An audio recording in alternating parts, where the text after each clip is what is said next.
അക്മലുൽ മുഅ്മിനീന ഈമാനൻ അഹ്സനഹും ഖുലുഖ. സ്വഭാവത്തിൽ പൂർണ്ണത വന്നവൻ, ഈമാനിൽ പൂർണ്ണത വന്നവൻ സ്വഭാവത്താലും പൂർണ്ണത വന്നവനാണ്. ഈമാനിൻ്റെ പൂർണ്ണതക്ക് സ്വഭാവത്തിൻ്റെ പൂർണ്ണത ആവശ്യമാണ്, അനിവാര്യമാണ് എന്നുകൊണ്ട് നമ്മുടെ സ്വഭാവം നന്നാക്കിയെടുക്കേണ്ടതുണ്ട്. ആളുകൾക്ക് പരിചയപ്പെടാനും അടുക്കാനും ആവശ്യങ്ങൾ പറയാനും പറ്റിയ വിനയാന്വിതരാകണം നമ്മൾ. അള്ളാഹുവിൻ്റെ റസൂൽ അങ്ങനെയായിരുന്നു. ചിലരെ പറ്റിയെങ്കിലും നമ്മൾ പറയാറില്ലേ, കേൾക്കാനാ സുഖം, അടുക്കാതിരിക്കുക എന്നല്ലേ. കേൾക്കാനും അടുക്കാനും പറ്റിയവരായിരിക്കണം ഓരോ മുജാഹിദ് പ്രവർത്തകനും. അൽ മുഅ്മിനൂന ഹയ്യിനൂന ലയ്യിനൂന കൽ ജമൽ.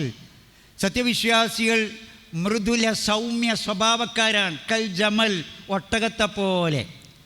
ഇൻ ഖീദ ഇൻ ഖാദ വൈനുനീഹ ലാ സഹറത്തിൻ ഇസ്തനാഹ. അതിനെ തെളിച്ചാൽ തെളിക്കുന്നിടത്തേക്ക് അങ്ങനെ നടക്കും. മുട്ടുകുത്തിച്ചാൽ പാറപ്പുറത്താണെങ്കിലും അത് മുട്ടുകുത്തും. അള്ളാഹുവിൻ്റെ റസൂല് സൗമ്യതയുടെ വിനയത്തിൻ്റെ കാര്യത്തിൽ ഒട്ടകത്തോടാണ് ഉപമിച്ചത്.